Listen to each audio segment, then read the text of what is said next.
Good morning, everybody. It's Tom Christie back in the painting studio. Welcome back to the YouTube channel. And today I'm going to start a series on painting this spectacled eider drake that we carved. So there'll be a complete series from beginning the carving, through the carving, step by step through paint, because the painting videos have been very popular. So I wanted to do that at least for one species on my YouTube channel. I'll also put together the complete painting series for this bird on a flash drive and have that available for purchase over on my website at tomchristieart.com, along with the 14 other painting videos that are over there, because some people just want to have it on a flash drive or on their computer, and there will be a downloadable version as well, so that as they're painting they can just go back and forth, and it's a little easier to navigate than stepping through the YouTube channel series videos. But that way you'll have either way, whatever your preference would be.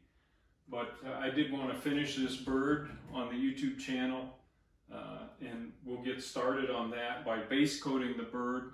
I'll bring the camera in a little closer. We'll talk about what I use to base coat, and then we'll start laying in colors after that.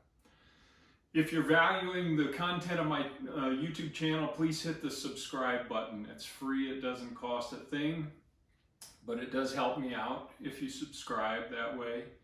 And I think looking at the statistics, about 60% of the people are viewing the channel but not subscribing, and I get that. I play guitar, and I look at a lot of different channels, and I'm hesitant to subscribe for some reason, even though it's free.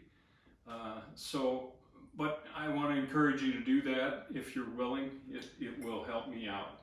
So let's get started on the spectacled eider drake. All right, to base coat the bird, I use a combination of Liquitex heavy body acrylic paint and Liquitex acrylic gesso, and mix that together into a kind of a heavy base, a little bit lighter than toothpaste maybe, and I tint that a little bit with carbon black to give me a neutral gray color. And I'm going to paint that on the bird. But before I do that, I want to talk a minute about brushes. I just got this set at Walmart, so they're not paying me to say this. They're not a sponsor or anything. This was $7.47 for 15 brushes. This is Golden Taklon. That's less than 50 cents a brush. And I've got a variety of brushes, and I use these all the time, especially for laying on base coats. And this Golden Taklon bristle is very tough, holds up forever, but I couldn't resist $7.47 for 15 brushes. And they're fan blenders and filberts and lines and chisel shapes. So just a little pitch for that. If you're just starting out, why would I say that? If you're just starting out, that's a great way to get started. You don't need $30 brushes a piece to get started in decoy carving. So enough on that. Let's get painting on the drake. Okay, I've got my fancy new Walmart brush, and I like this chisel shape because with that chisel point it gives me a little more control around areas like this. And sometimes I will texture this undercoat with sponge. This particular bird, I'm going to just go with a smooth undercoat.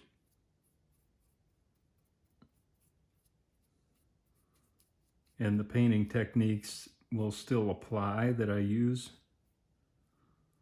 So I'll apply this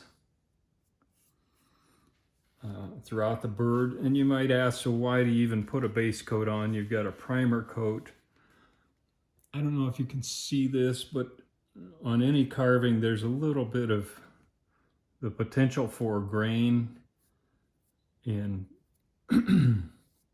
some voids to show through, and this is heavy enough that I lay it on and it fills in some of the open end grain voids and just cleans everything up before I start the finished painting.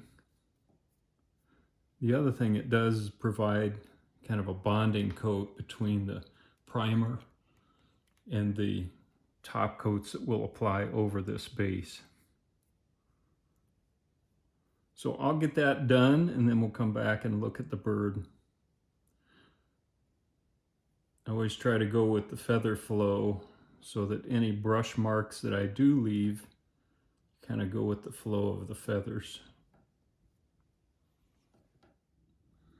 Just using a smaller brush to get in under the chin. Make sure things are smoothed out under there.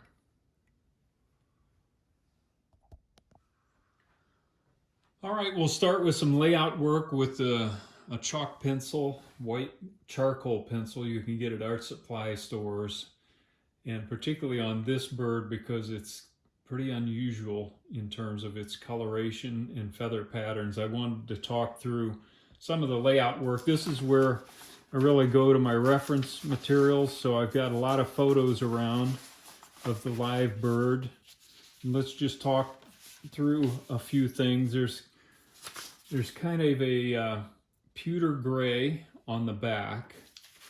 I'm going to call it pewter gray. And then there's some interesting transitions. See if I can quickly find a picture. There's this area of white that comes down from the throat and drops below the area where the wing tucks into the side pocket, and there's a few white feathers along the top here, so that's a feature we don't want to miss. And these will be the pewter gray, but this white transition pulls back into that area and then kind of fades out. Let's talk about the eye patch. You can see the black markings kind of crowd the top half of the patch in front and crowd the lower half in back. As you go up over the top, the black gets very thin. It's faint, you can still see it, but on some birds you can't. The white actually goes right into the green, so just a minor detail there. This black thin goes underneath. I'm going to choose to paint this with this nice dark green shade underneath here and some pretty hues of green, and we'll deal with those later when we're into the more detailed part of it. Here's a nice front view of the eye patch, and you can see those black crowding in on the upper half of the patch like we talked about there. A little bit of a return there.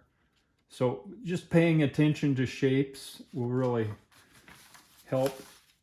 Another key feature, this little white patch back here does not go all the way back to where the tail feathers meet the body. There's black between, so that's a relatively small patch. Then from the top,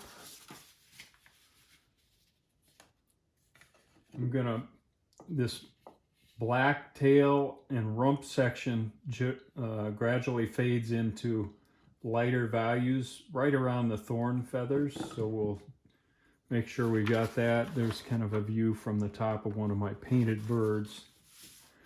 So I won't dwell too much longer on that, but you can see the color variation too in these birds. Look, this is all kind of a light mint green on this bird. Different times of year, different birds, but this is a much darker, bolder look, and I like this look, so that's what I want to have on my bird. So I've pre-mixed a couple of colors, off-white I'm using white gesso with a little bit of raw umber, and these are all Josanya colors, if I don't say otherwise. So to give us an off-white, because that's a major portion of the bird, this pewter section, light gray, I'm using Nimbus gray with a little bit of raw umber to warm it up a bit. So we'll use that. For the black sections, for base coating, I'm just going to use straight carbon black. There's a lot of black on this bird. And then again, we'll deal with the head as we go. There are some, I'm going to paint the white patches here. I'll probably paint the saddle off-white, and we'll come back with the airbrush and green that up a bit. This will be a darker shade of green in back. Okay, I'm going to start with the carbon black, and I've got that same brush that I used for to apply the undercoating. This will probably take 2 coats, and I know a lot of people don't use straight carbon black. They like to use a mix of colors to get a dark value of black. I just have always used carbon black. It's been successful for me, and so that's what I use just as the base coat. We'll be doing a lot of development of the feathers over the top of this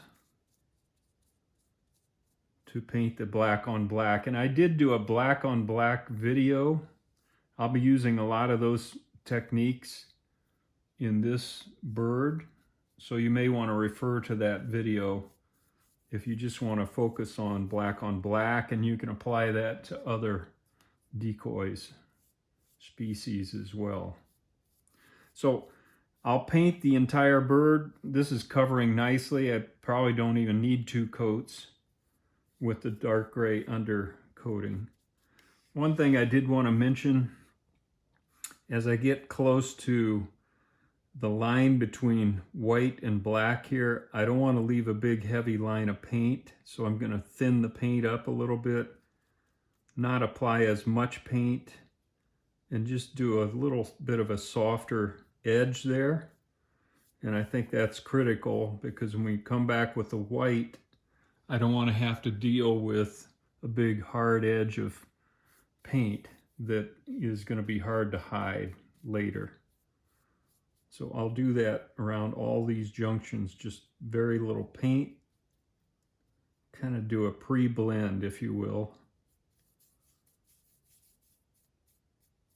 I'll get this painted and then we'll come back. I'm going to paint all of these sections black, the primary flight feathers, the rump, the tail feathers, the underneath, and then we'll be back.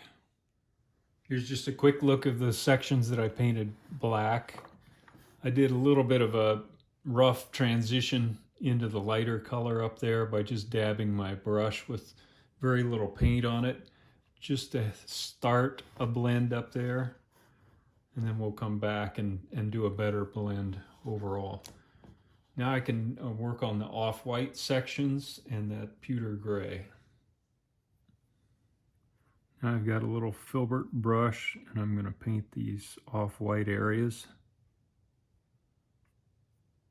I'm going to paint right over the eye, because it's easy to remove acrylic paint from the eye with an X-Acto knife. This is going to take at least 2 coats, maybe 3, to go over this darker gray value.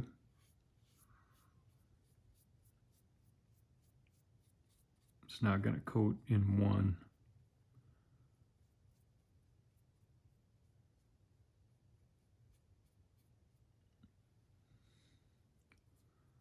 Just as a reminder, this is gesso with raw umber added to it.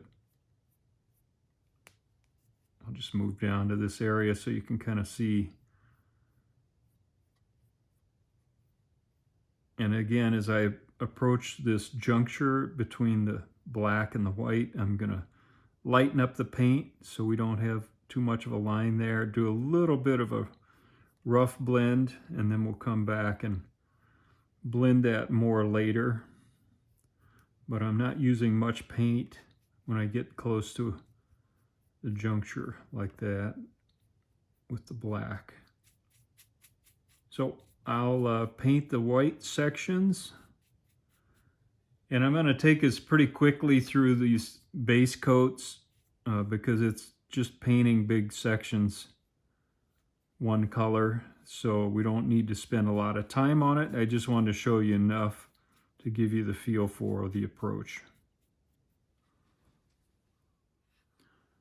Going to a little smaller filbert on the second white coat, just give me a little bit more control.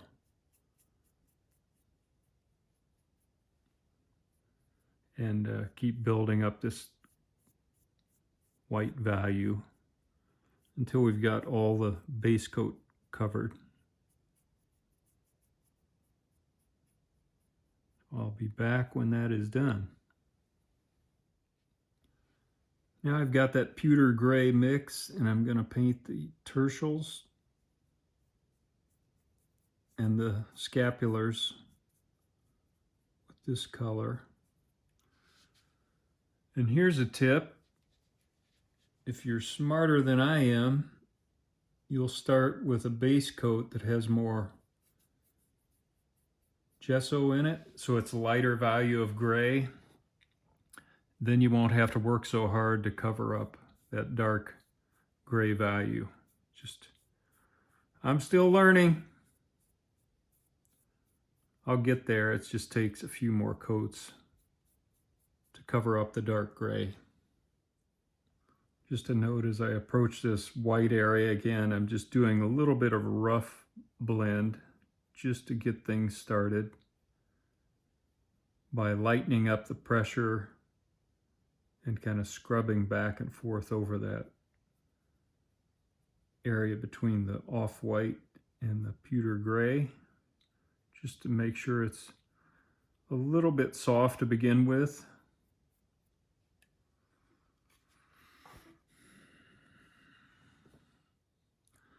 I'm just using a little chisel scrubber to go ahead and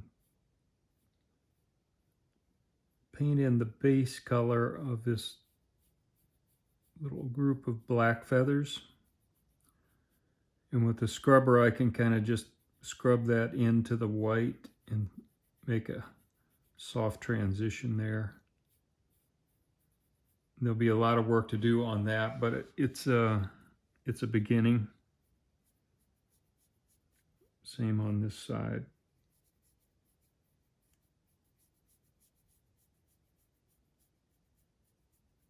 Just kind of fade that out as it goes up and fade it into the white feathers in front.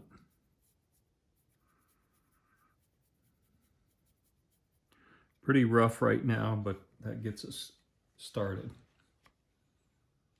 I also went ahead and painted the crest off-white, just so as we're going to the lighter green values and some of the pastel colors, we don't have to fight this dark gray. While I have a little paint on this chisel scrubber, I'm just going across this junction.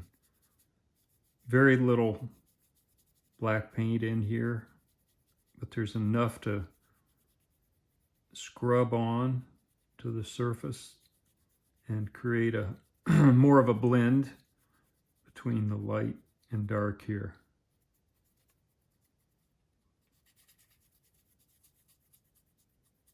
And we'll put some feather structure over that, but that starts to soften that a bit. Same thing here. I'm going to use this scrubber with a little black paint on it and scrub it across this line and just begin to create a softer transition between the dark and light.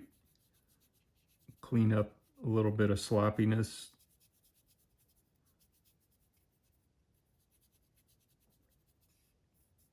But mainly just soften that line a bit We'll come back again and put feather detail over this, but it begins to soften that transition.